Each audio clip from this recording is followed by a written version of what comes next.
Ahora, ¿qué hacer frente a la congestión vehicular? Sin duda alguna es un reto de política pública, pero también de esfuerzo social.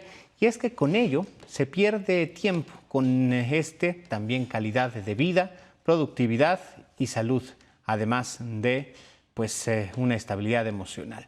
Para analizar este panorama y posibles soluciones, nos acompaña una figura clave, una voz importantísima precisamente en la promoción de una movilidad sustentable, de una movilidad óptima para la metrópolis mexicana, la Ciudad de México en concreto, pero para todas en general, la diputada Laura Ballesteros, a quien le agradecemos infinitamente la comunicación. Laura, ¿cómo estás? Hola, ¿qué tal? ¿Cómo estás? Muy buenas noches, Alejandro. Qué gusto Gracias. saludarles. Igualmente, Laura. En promedio 184 horas perdidas quienes viven o transitan en la Ciudad de México cada año, pero hay ahí testimonios de verdad reveladores. Hay quienes gastan hasta 4 o 5 horas en ir a su trabajo y otras tantas en regresar de él. Si además lo sumamos, Laura, a las 8 horas de la jornada laboral, pues el resultado es verdaderamente atroz. ¿Cuánto queda de descanso? ¿Cuánto queda para vivir? Pues mira, llevamos años señalando el gravísimo problema de la movilidad de la Ciudad de México, especialmente de la Ciudad de México, es decir, el país se encuentra en un grave problema de movilidad porque ha replicado los modelos fallidos norteamericanos, en donde se le dieron pues mayor prioridad a los automóviles, a los coches, a los vehículos motorizados en las calles, sin pues darnos cuenta que lo importante era más bien invertir en transporte público sostenible, no solamente en cuestiones de democracia y de dignidad, porque las mayorías se mueven en transporte público, sino también porque era la manera más eficiente de mover a muchísimas personas, a millones de personas.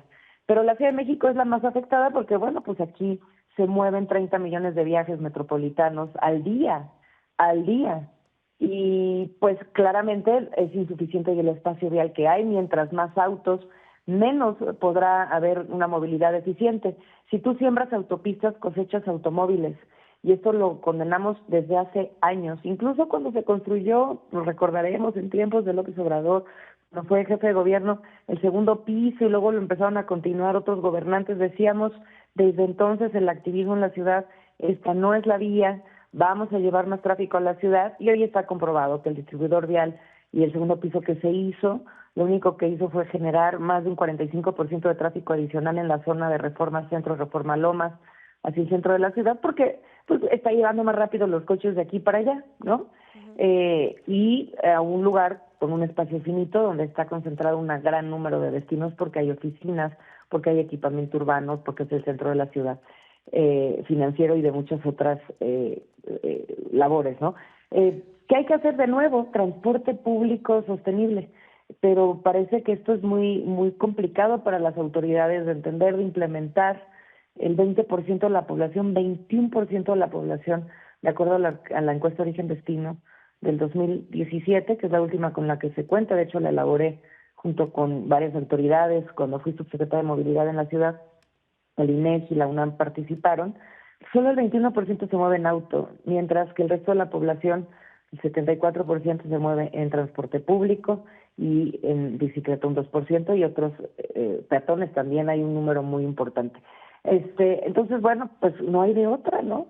Pero bueno, pues entre la corrupción, entre el culto al auto, entre pues también esta cultura, esta soft power de la cultura del automóvil, que pues hasta en las pijamas de los niños nos las venden, es complicado cambiar la tendencia, pero pues no es imposible. Laura, al inicio de esta conversación mencionaste algo muy importante, la palabra dignidad, y el tema de la movilidad tiene que ver también con un tema de derechos humanos, con un tema de discriminación. Las personas que viven más alejadas de las zonas conurbadas, que mayoritariamente son las que tienen menos acceso a recursos económicos, a medios de transporte eficientes y sostenibles, precisamente son las más afectadas porque son quienes menos ganan, quienes más gastan tiempo y dinero en trasladarse y quienes ven más afectados su salario, su ingreso, incluso su salud. Sí, fíjate que los viajes en las periferias son siempre los más afectados. Las personas, las familias que viven en las periferias siempre son las más afectadas.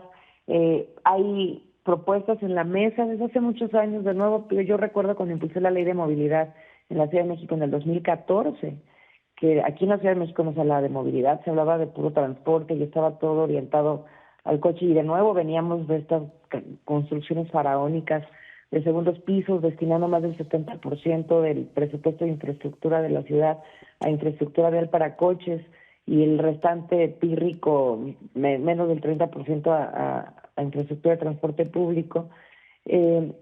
Decíamos desde entonces lo importante que era fortalecer los fondos de la ciudad, el fondo de capitalidad y el fondo metropolitano. ¿Por qué lo digo así? Porque justamente estos dos fondos que emanan de un financiamiento por parte de la Federación, pues están diseñados y se pensaron para poder financiar la infraestructura, expansión y crecimiento y mantenimiento del transporte público de la ciudad. Como su nombre lo indica, el Fondo de Capitalidad es un fondo que se creó justo por ser ciudad capital y porque, de nuevo, aquí al tener 8 millones de habitantes manejamos 30 millones de viajes en toda la zona metropolitana. Pues eso lo que nos dice es que estamos recibiendo viajes de todos los alrededores de una ciudad que ya no nada más se compone por quienes vivimos aquí, es quienes viajamos, quienes trabajamos, quienes estamos de paso y pues todos somos y tenemos el mismo derecho como mexicanos a usar la infraestructura. Claro que la Federación tiene que pagar, dejar a la ciudad sola para pagar sola esta cantidad de viajes es verdaderamente ilógico, indigno, no tiene ningún tipo de sentido. Y por eso el Fondo de Capitalidad, por eso Ciudad Capital recibir un fondo específico de la Federación para poder solventar los viajes sin infraestructura. Y por el otro lado estaba el Fondo Metropolitano, que de nuevo su nombre, como lo dice, era para justamente la metrópoli, todas las metrópolis del país, especialmente esta, que es la más grande de todas, poder financiar también proyectos para el Estado de México, para la Ciudad de México, para Hidalgo, en esta movilidad metropolitana que tenemos.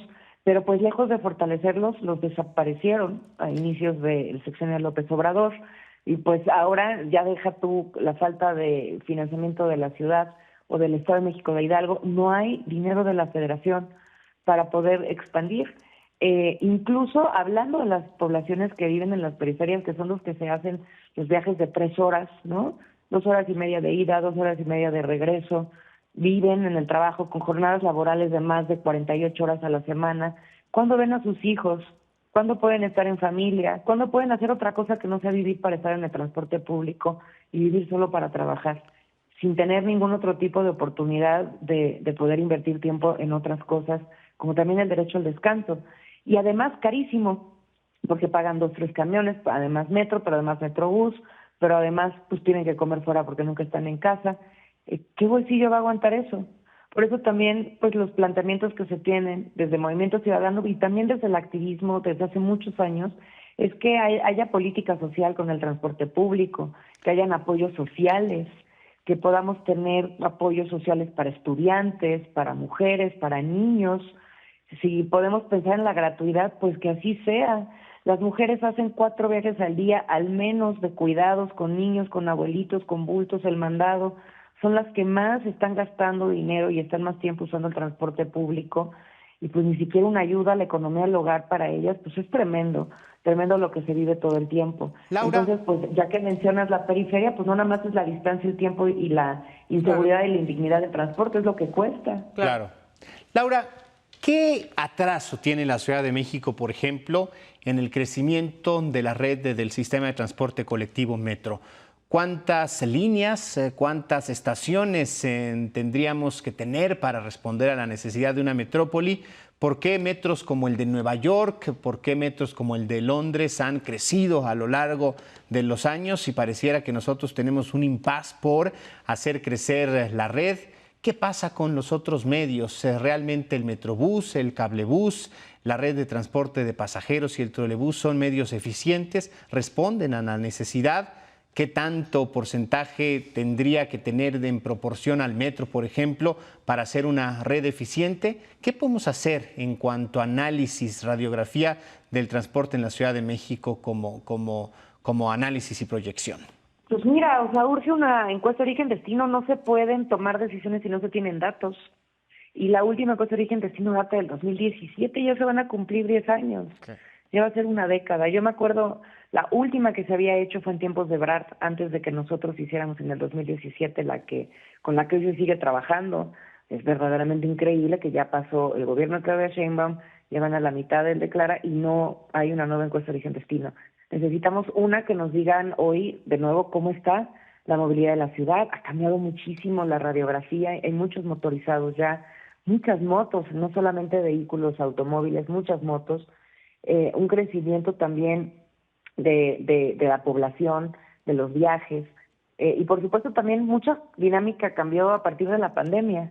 Entonces, pues necesitamos una nueva encuesta de origen-destino, necesitamos dinero de la Federación. ¿Y qué haría si yo tuviera esta carta a Santa Claus con dinero de la Federación, con dinero de los gobiernos del Estado de México, Ciudad de México, Hidalgo, y con una encuesta de origen-destino?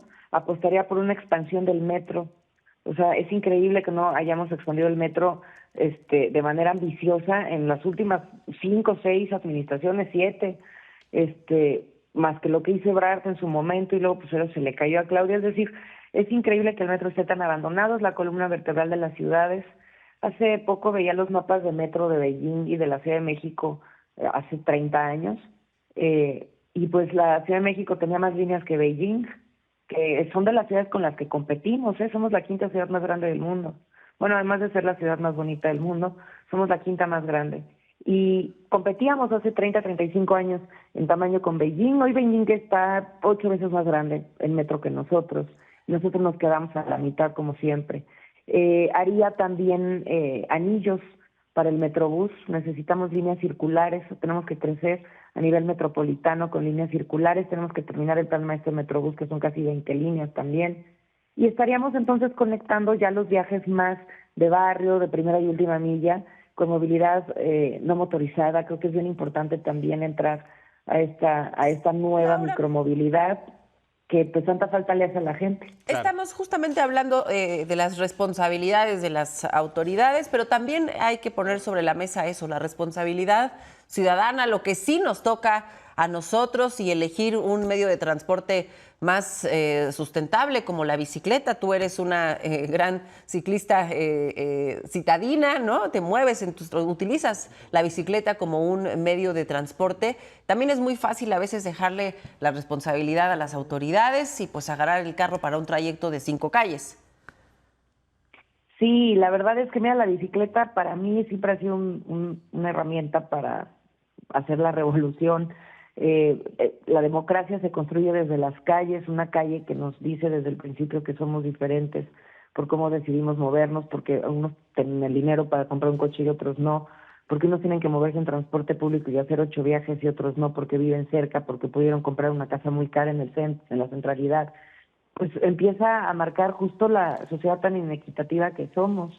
La gente tiene que vivir cerca de donde trabaja, tenemos que hacer ciudades de 15 minutos, tenemos que hacer viajes caminables, tenemos que hacer viajes con bicicleta. Alguien por ahí decía, ya no me acuerdo quién, pero me parecía una muy desafortunada frase, que ¿cómo era? Que la muerte de el uso de la bicicleta decretaba la muerte de la movilidad, porque ya no era necesaria, ¿no? Y yo pues, un poco pienso al revés. Lo que creo es que mientras más cerca vivamos de donde trabajamos, pues más vamos a poder hacer nuestros viajes sin tener que agarrar un auto y viajar 2 horas.